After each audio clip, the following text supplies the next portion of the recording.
একদিন কাজ করে যদি এক সপ্তাহ আরামে খাওয়া যায় তাহলে ক্ষতি কী? তাহলে এভরিওয়ান আসসালামু আলাইকুম।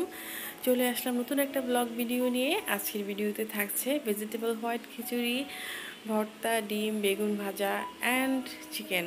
আর সাথে থাকছে আমার এক সপ্তাহের বাজার এবং মাসিক শুকনা বাজার।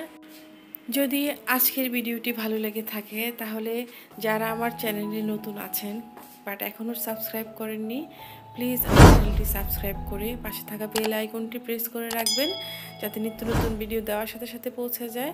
আর যারা পুরান বন্ধুরা আছেন ভিডিওটি স্কিপ না করে এটা লাইক এবং কমেন্টস করতে ভুলবেন না, কারণ আপনাদের একটা লাইক আমাকে অনেক দূরে এগিয়ে নিতে সাহায্য করে।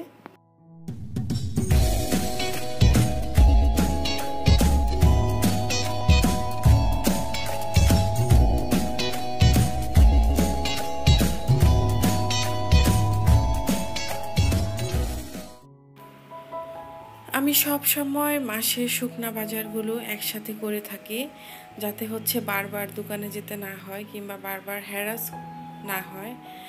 আর যেগুলো হচ্ছে কাঁচা বাজার যেমন সবজি, মাছ, মাংস, সেগুলো হচ্ছে আমি এক সপ্তাহের জন্য করি। আর যেমন টিস্যু পেপারগুলো সেটাও হচ্ছে আমি এক মাসের চেয়েও বেশি করি। যেমন এখানে হচ্ছে আমার 4টা টিস্যু পেপার, এটা আমি 2 মাস নিয়ে নিব, এক মাসে 2টা করে লাগে। আর টয়লেট টিস্যু পেপার এখানে 12টা আছে, 12টা হচ্ছে আমার মিনিমাম 3 মাস থেকে 4 মাস পর্যন্ত চলে যাবে।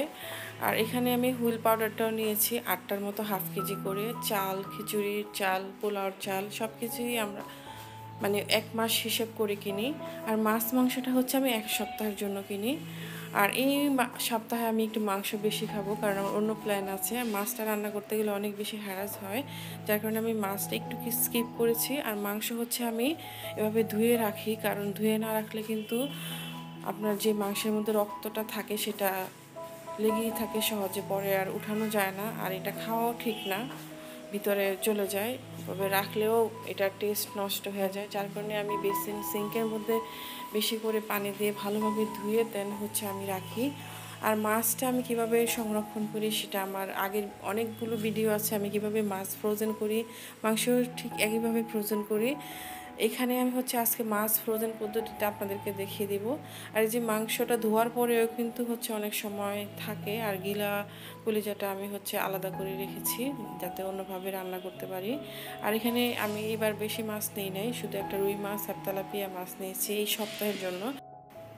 আর সঠিকভাবে মাছ কিভাবে ফ্রোজেন করতে হয় এটার স্বাদ অটুট রেখে আমার চ্যানেলে অনেকগুলো ভিডিও আছে, আপনারা দেখে নিতে পারেন। আর এখানে আমি কিছুটা দেখিয়ে দিচ্ছি। এই যে মাছগুলো ভালোভাবে কেটে ধুয়ে যদি আমরা পলিথিনে রাখি তাহলে কিন্তু এটার টেস্ট নষ্ট হয়ে যায়। আমি এখন পারফেক্ট পদ্ধতিতে কিভাবে মাছ রাখতে হয় সেটা আপনাদের দেখিয়ে দিব। এখানে আমি 4টা বক্স নিয়েছি, যেহেতু 2টা মাছ।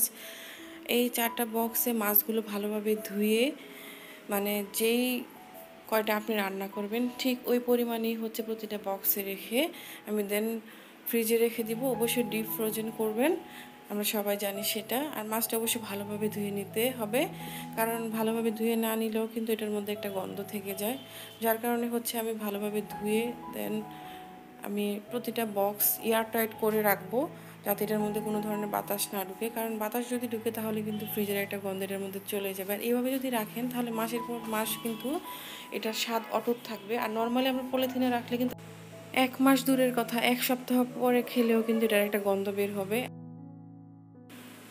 এখন টিস্যু পেপার গুছাতে গুছাতে আপনাদেরকে কিছু কথা বলতে চাই। যারা এই পর্যন্ত ভিডিওটি দেখে আসছেন কিন্তু আমার চ্যানেলটি সাবস্ক্রাইব করেননি, বিন্দু পরিমাণেও ভালো লেগে থাকে প্লিজ আমার চ্যানেলটি সাবস্ক্রাইব করে নেবেন। আর যারা পুরান বন্ধুরা আছেন তারা তো আমাকে অনেক বেশি অনুপ্রাণিত করে, তবুও আবারও বলছি আমার ভিডিওটিতে একটি লাইক কমেন্টস করতে ভুলবেন না। আপনাদের একটি লাইক এবং কমেন্টস আমাকে অনেক বেশি অনুপ্রাণিত করে। আর আমিও সবার ভিডিও দেখার চেষ্টা করি, লাইক কমেন্টস করতে মোটেও ভুলি না। তো এখন দেখাবো আমি কিভাবে ভেজিটেবল হোয়াইট খিচুড়ি রান্না করি। এটা হোয়াইট খিচুড়ি কেন বলেছি, এখানে আমি শুধু একটা জিনিস স্কিপ করলাম, সেটা হচ্ছে হলুদ। আর এই হলুদটা স্কিপ করলে কিন্তু এটার টেস্ট এবং কালার দুটাই চেঞ্জ হয়ে যায়। নর্মালি আমরা খিচুড়ি সবাই রান্না করতে পারি, তাই এই রেসিপিটি আর বললাম না। আর এইটা একবার হলেও বাসায় রান্না করে দেখবেন। প্রথমেই হচ্ছে ভেজিটেবলটা দিয়ে শুধু আদা রসুন জিরা আর ধনে গুঁড়া দিয়ে দিয়েছি, আর এক্সট্রা কোনো মরিচ দিইনি, কাঁচামরিচ দিলাম। আর এটা হওয়ার মাঝামাঝিতে হচ্ছে আমি ঘি দিয়ে দিব। ঘি দেওয়ার পরেও আরও কিছুক্ষণ থাকবে, দেন হচ্ছে আমি উঠিয়ে ফেলবো।